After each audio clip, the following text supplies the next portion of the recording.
आप देख रहे हैं एसपीएन 9 न्यूज और स्वागत है आप सभी दर्शकों का मेरे खास प्रोग्राम में। भाई तो भाई होता है, जी हाँ। और ये बात मैं किसके संदर्भ में कह रही हूँ? ये बात कह रही हूँ लालू प्रसाद यादव के दो लाल तेज प्रताप यादव और तेजस्वी यादव को लेकर। लगातार पाटलिपुत्र लोकसभा सीट को लेकर दोनों भाइयों के बीच में मतभेद की खबरें कही जा रही थी, क्योंकि तेजस्वी ने तेज से हटकर बयान दिया था और इसको लेकर कहा जा रहा था कि एक बार फिर से दोनों भाइयों के बीच रार पैदा होते हुए नजर आ रही है। लेकिन अभी हाल ही में तेज प्रताप यादव तेजस्वी के आवास पर पहुंचे, उन्हें नए साल की मुबारकबाद दी और साथ ही साथ उन्हें आशीर्वाद दिया और कहा कि कृष्ण की अर्जुन से मुलाकात हुई है। उनकी फोटो भी सामने आई है जिसमें तेजस्वी जो है तेज प्रताप यादव के पैर छूते हुए नजर आ रहे हैं। वैसे इससे पहले भी कई बार जो है दोनों भाई का भरत मिलाप देखा जा चुका है, तो ऐसे में कोई पहली बार नहीं है। लेकिन हाँ, सवाल ये उठता है कि ये सिर्फ एक संदेश है तेज प्रताप यादव की तरफ से कि भाई हमारे भाई के हम दोनों के बीच में ऐसा कुछ नहीं है, या इसके पीछे कुछ और भी राजनीतिक मंशा है? क्योंकि सवाल कहते हैं ना कि बात निकली है तो दूर तलक जाएगी। लेकिन कुल मिलाकर जिस तरह से सकारात्मक संदेश मिले हैं दोनों भाइयों की तरफ से, वो लालू प्रसाद यादव के जो विरोधी हैं उनके लिए करारा जवाब हो सकता है। और साथ ही साथ बिहार में उन नेताओं के लिए कहीं ना कहीं उनकी बोलती बंद करने के लिए बिल्कुल सटीक ये समय है और सटीक दोनों का जवाब है कि हम दोनों भाइयों के बीच में दुश्मनी पैदा करने की कोशिश मत करो। साथ ही पार्टी के उन नेताओं को जवाब है जो कि कहीं ना कहीं दोनों भाइयों के बीच में अंतर कलह का फायदा उठाने की कोशिश कर रहे हैं। तेजस्वी तो नहीं, लेकिन हाँ तेज प्रताप लगातार कह रहे हैं कि कुछ ऐसे नेता हैं जो मेरे और मेरे भाई के बीच में दरार पैदा करने की कोशिश कर रहे हैं। तो क्या तेज प्रताप ने फोटो पोस्ट करके इसी बात का संदेश देने की कोशिश की है? और जिस तरह से पैर छुए हैं तो आशीर्वाद, तो क्या वाकई दोनों भाई मिलकर अब आरजेडी को भी देंगे आशीर्वाद और ऐसे में विरोधी हो जाएंगे? बस आखिर होगा क्या और आखिर मुलाकात के मायने क्या हैं, इन सब के बारे में बारीकियों से जो है जानकारी देंगे editorial head admin sir. Sir आपका बहुत स्वागत है। तेजस्वी और तेज, क्या लगता है, पैर छुए हैं, क्या आशीर्वाद मिला है तेजस्वी को? बिल्कुल, भाई तो भाई होता है और अपने तो अपने होते हैं। और कैमरे पर तो फिलहाल यही नजर आ रहा है कि जिस तरह से फोटो आए हैं सामने और पैर छूने का जो एक फोटो वायरल हो रहा है या सामने आया, उसने तो यही साबित किया है कि कहीं ना कहीं दोनों के बीच जो खटास का एक दौर की बात चल रही थी वो उन्होंने उसको जवाब दिया है और बताया है अपने विरोधियों को कि दोनों भाई साथ खड़े हैं। और राजनीति में हम जरा भी कमतर हम आंकने की जरूरत नहीं है, क्योंकि अगर मैं कृष्ण हूँ तो वो अर्जुन है और दोनों साथ मिलकर चलेंगे तो इस महाभारत को हम जीत सकते हैं। ये उन्होंने संदेश साफ तौर पर दे दिया गायत्री जी। और मुझे लगता है कि जिस तरह से तेजस्वी तेज के पैर छू रहे हैं वो बहुत सारी बातों को इशारा कर रहा है कि भले ही हमारे विरोधी, भले ही हमारे जो खेमाबाज, भले ही हमारे जो अंदर रहकर भी हमें तोड़ने की कोशिश कर रहे हैं, उन लोगों को साफ संदेश है कि भले ही आप तमाम सारी बातें करो, तमाम सारे हमारे अंदर नुक्स निकालो, तमाम सारी बुराइयां करो दोनों भाइयों को लेकर, लेकिन हम एक साथ खड़े हैं और बिहार में इस बार जो लोकसभा चुनाव है उसमें बेहतर प्रदर्शन करके दिखाएंगे। क्योंकि लगातार हम लोग गायत्री जी बात करते रहे हैं कि दोनों को मिलकर चलना पड़ेगा, दोनों को आगे बढ़ना पड़ेगा, तभी ये पार्टी बेहतर कर सकती है। और महत्वपूर्ण बात यही है कि तेज ने जिस तरह से कहा उसके बाद मीडिया से बात करते हुए कि भाई हम दोनों भाइयों के मिलने से बहुत सारे जो विरोधी हैं वो जल भुन गए होंगे, क्योंकि वो नहीं चाहते कि हम एक हों, एक साथ चलें। और ये मुलाकात ने बहुत सारी चीजें साबित कर दी है कि हमारे अंदर कोई खटास नहीं है, हम साथ मिलकर चलना चाहते हैं। और जो हमारे पिताजी यानी लालू प्रसाद यादव जो राजद मुखिया हैं, अगर जो वो कहेंगे वो हम दोनों भाई करने को तैयार हैं। तो ये संदेश एक तरीके से देना चाहते थे दोनों भाई, मुझे लगता है मीडिया के जरिए। तो उन्होंने कहीं ना कहीं अपनी बातों को कन्विंस किया है लोगों तक और अपने विरोधियों तक। जी, विरोधियों तक कन्विंस करने की पूरी कोशिश की है। सर क्या लगता है जिस तरह से कि अभी स्वर मुखर हो रहे हैं कि भले ही लालू प्रसाद यादव तेज प्रताप यादव को नेतृत्व सौंप दे, लेकिन हमारे मुखिया तो तेजस्वी यादव ही रहेंगे, क्योंकि उनके समर्थन में कई नेता जो है खुले तौर पर सामने आ रहे हैं। तो ऐसे में क्या लगता है आपको कि तेज प्रताप यादव ने जानबूझकर फोटो पोस्ट करके उन नेताओं को भी कड़ी चेतावनी दी है कि तुम तेजस्वी का समर्थन भले कर रहे हो, लेकिन तेजस्वी मेरा भाई हो, मैं उसका भाई हूँ, हम भाई भाई। बहुत ही महत्वपूर्ण बात रही गायत्री जी आपने, क्योंकि देखिए राजनीति में कभी भी हम कोई चीज तय नहीं कर सकते, कभी भी पासा पलट सकता है, कभी भी चीजें बदल सकती हैं। और देखिए बदलाव रूप नजर आ रहा है। जो भाई महीनों से उस भाई से मिलने के लिए मैं कहता आतुर नहीं था, अब देखिए तुरंत वो भाई आता है, मिलता है और वो फोटो कहीं ना कहीं शेयर भी करते हैं। तो कोशिश तो यही है कि अपने विरोधियों को ये बताना कि भले ही हमारे चीजों को लेकर कुछ दिक्कत हो, लेकिन लेकिन राजनीतिक तौर पर हम दोनों भाई एक साथ खड़े हैं और जो हमारे पिता निर्देश देंगे उनके साथ हम चलने की कोशिश करेंगे, कदम से कदम मिलाएंगे। और अगर ऐसा होता है तो वाकई ये विरोधियों के लिए एक और मैं कहूँगा बुरी खबर है। और व्यक्तिगत तौर पे भी उन्होंने कहीं ना कहीं ये स्पष्ट करने की कोशिश की है कि भाई जो भी राजनीतिक कुछ भी हो, लेकिन व्यक्तिगत तौर पे हम एक डोर से बंधे हैं, उस डोर को कोई तोड़ नहीं सकता है। और जिस तरह से लालू प्रसाद यादव को भी अभी फिलहाल अपनी जमानत का बड़ा इंतजार है तहे दिल से कि भाई उनकी कब जमानत होगी, तो ऐसे में कहीं ना कहीं उन्होंने मां राबड़ी पिता लालू को भी खुश करने की कोशिश की कि आप नाराज मत होइए, हम दोनों भाई साथ साथ हैं।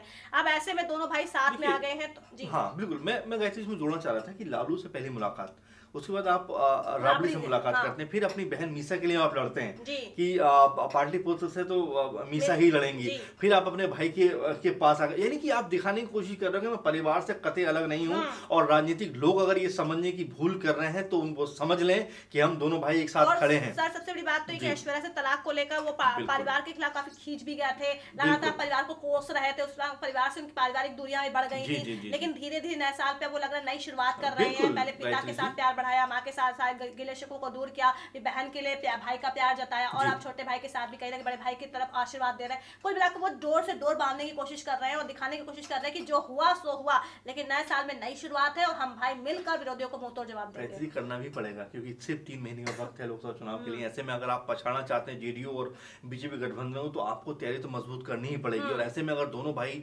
पूर्व और पश्चिम बने रहेंगे तो मेरे ख्याल में ये जो तरीका होगा उनकी पार्टी के लिए घातक हो सकता है। यही चीजें सोचते हुए कहीं ना कहीं तेज और तेजस्वी अब मिलकर चलने की बात कर रहे हैं और लगातार तेज करीब आ रहे हैं अपने परिवार के। पहले पिता से मिले, फिर माँ से मिलते, फिर बहन मीसा के लिए वो एक अलग तरह की बात कह देते हैं। हालांकि उसके बहुत सारे सियासी मायने निकाले गए। तेजस्वी ने हालांकि उनको साथ नहीं दिया, लेकिन देखिए परिवार के लिए ही वो जिस तरह से अपना रुख दिखा रहे हैं, वो ये दर्शा रहा है कि अब बहुत हो चुका और मैं राजनीति में वापस आना चाहता हूँ और मजबूती से आगे बढ़ना चाहता हूँ। उन्होंने ये भी कहा था कि जब से वो आए हैं तब से जो निगेटिव लोग थे या जो पार्टी के अंदर रहते हुए पार्टी के खिलाफ काम कर रहे थे वो वहां से हटते हुए नजर आ रहे हैं। तो ये दर्शा रहा है कि अब तेज पूरी तरह से राजनीति में सक्रिय होना चाहते हैं, भाई के साथ मिलकर आगे बढ़ना चाहते हैं। तो ये एक बेहतर हो सकता है पार्टी के लिए। जी बेहतर तो हो सकता है, लेकिन सर एक सवाल इसमें ये भी पनप रहा है कि तेज प्रताप यादव ही तेजस्वी यादव के आवास पर क्यों गए? ऐसा नहीं है। देखिए अगर देखा जाए तो नए साल की शुरू हो गया, अब शायद एक हफ्ते होने वाले हैं, एक हफ्ते होने वाले हैं नए साल की शुरुआत में, तो अभी उन्होंने क्यों मुलाकात की? और पाटलिपुत्र लोकसभा सीट पर जब दंगल हो गया,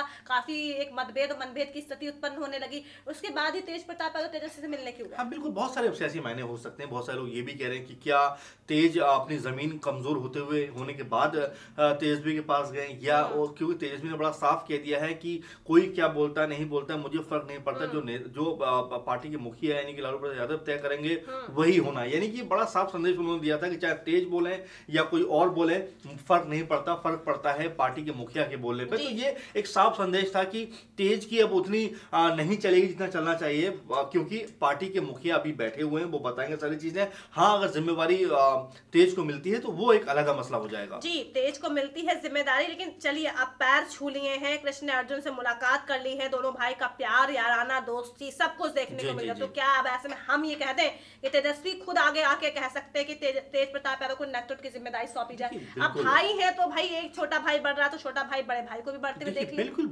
कुछ ना कुछ तो इसका परिणाम निकलेंगे जी, क्योंकि अब लालू के भी कमजोर हो रहे हैं, बूढ़े हो रहे हैं, तो कोई ना कोई तो आप सामने निकल आएगा ही। लेकिन हाँ महत्वपूर्ण बात आपने कही है कि अगर तेज ने कदम बढ़ाया तो हो सकता है तेजस्वी भी एक कदम बढ़ाए आगे, क्योंकि करना ही पड़ेगा, दोनों भाई को साथ मिलकर चलना ही पड़ेगा। क्योंकि अगर दोनों भाई अलग रहते हैं एक दूसरे से तो ये पार्टी के लिए भी कहीं ना कहीं नुकसानदायक हो सकता है। और ये बड़े अच्छे से समझ रहे हैं तेजस्वी भी। तो तेजस्वी लगातार आपने देखा होगा कि इन दिनों में न सिर्फ बयानबाजी कर रहे हैं बल्कि उनका उठना बैठना भी बड़े सियासी जंगों के साथ रहा है और लगातार बातें भी करते हैं, बयान भी देते रहे। तो ऐसे में ज्यादा परिपक्व होते हुए नजर आ रहे हैं तेजस्वी। वो नहीं चाहेंगे किसी सूरत में अपने भाई को अपने आप से अलग करना। जी वाकई, तो भाई तो कभी नहीं चाहते कि भाई उनसे अलग हो। अगर 2 भाई हैं 4 भाई, कोई भी भाई हो, कोई नहीं चाहता कि भाई भाई अलग हो।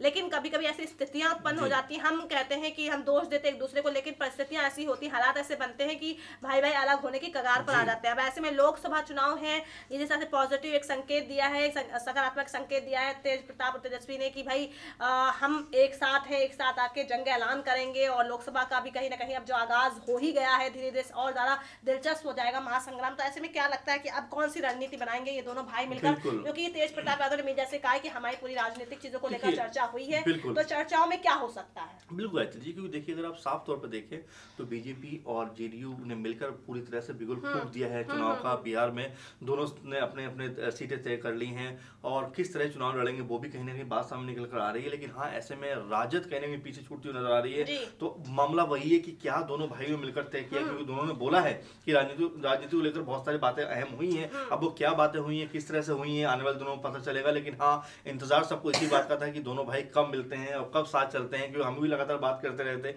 कि अगर कृष्ण तेज बोलते हैं कि मैं कृष्ण हूँ, वो अर्जुन है, तो कृष्ण और अर्जुन की मुलाकात कब होती है, वो आखिरकार मुलाकात हुई है। तो आरजेडी के लिए, उनके समर्थकों के लिए बहुत ही खुशी का एक मौका हो सकता है। लेकिन हाँ, अब आने वाले दिनों में क्या रणनीति होगी देखने वाली बात होगी। जी, लेकिन सर एक सवाल जाते जाते ये पूछना चाहती हूँ कि तेजस्वी ने कहा था कि अभी महागठबंधन पर बात क्लियर नहीं है, पहले महागठबंधन में सीटें बढ़ जाएं फिर देखेंगे कि आखिर किसको कौन सी सीट देनी है। अब ऐसे में महागठबंधन को लेकर आने वाले समय में बात तो होगी, क्योंकि बिहार में आखिर आरजेडी का क्या रहेगा रेशियो, क्या रहेगा कांग्रेस का, क्या रहेगा बाकी अन्य पार्टियों का। तो ऐसे में क्या वहां पे तेजस्वी ही अहम जिम्मेदारी निभाएंगे या फिर तेज को भी कोई जिम्मेदारी मिलेगी? फिलहाल तो तेजस्वी नजर आ रहे हैं हर जगह पर, तो इसमें कोई दो राय नहीं है कि तेजस्वी ही नजर आएंगे। लेकिन हाँ, फिलहाल आने वाले दिनों में कांग्रेस या बाकी दलों के साथ में किस तरह से आरजेडी अपना जो तय करती है सीटों का बंटवारा, वो देखने वाली बात होगी। लेकिन हाँ, दोनों भाइयों का साथ में आना कहीं ना कहीं थोड़ा सा पार्टी के लिए सुखद है। लेकिन सर लालू प्रसाद यादव की जमानत पर अभी फिलहाल फैसला सुरक्षित रखा गया है। कहा जा रहा है कि अब देखना होगा कि जमानत मिलती है या नहीं मिलती। मान लीजिए अगर 1 मिनट लेकर मिल भी जाती है तो क्या लगता है कि लालू प्रसाद यादव सबसे पहले आकर एक ही काम सबसे पहले करेंगे कि महागठबंधन को लेकर फैसला लेंगे और दूसरा ये करेंगे कि दोनों भाइयों के बीच में जिम्मेदारी को बंटवारा? बिल्कुल करना चाहिए, क्योंकि देखिए वो वक्त आ रहा है कि लगातार दोनों परिपक्व हो राजनीति में और अरसा काफी गुजार लिया उन्होंने भी, तो हो सकता है आने वाले दिनों में इसका भी परिणाम निकल कर सामने है। लेकिन हाँ, फिलहाल जिस तरह की राजनीति बिहार में हो रही है, ऐसे में जवाब देना जरूरी है दोनों भाइयों को सामने आकर, और वो जवाब देते हुए कहीं ना कहीं अब मैं कहूँगा तेज और तेज भी नजर आ रहा है। जी वाकई तेजस्वी और तेज दोनों ने मिलकर मुंहतोड़ जवाब दिया है विरोधियों को। अब देखना होगा कि राजनीतिक सक्रियता जिस तरह तेज ने बढ़ाई है, क्या तेजस्वी उनका उस सक्रियता का फायदा उठाते? क्या दोनों भाई जिस तरह से फेसबुक पर नजर आ रहे हैं या सोशल मीडिया पर नजर आ रहे हैं, वो नजर क्या राजनीतिक तौर पे भी दिखाई देगी? वो बहुत बड़ी बात है, क्योंकि समर्थकों की नजर हो या विरोधियों की नजर है, नजर तो सबकी इसी पर है कि जो प्यार और दोस्ती देखने को मिल रही है ये कब तक बरकरार रहती है। क्योंकि देखिए राजनीति बहुत दिलचस्प है, जो कभी भी किसी को कहीं किसी मोड़ पर लाकर खड़ा कर सकती है, और कब भाई भाई दुश्मन हो जाए, दुश्मन दुश्मन भाई भाई बन जाए, ये कोई नहीं कह सकता है। तो ऐसे में फिलहाल तेज प्रताप यादव तेजस्वी यादव अब एक है, इसका संदेश और संकेत दोनों दिया है तेज प्रताप यादव ने। लेकिन हाँ, देखना अब दिलचस्प होगा कि दोनों भाई मिलकर महागठबंधन की रणनीति तय करते हैं या इस बार फिर से तेजस्वी ही तेज पर भारी पड़ते हैं। तो दर्शकों, आज के खास प्रोग्राम में ये था है मुद्दा। कल होगी आपसे फिर मुलाकात। शुक्रिया अमन सर, नमस्कार दर्शकों।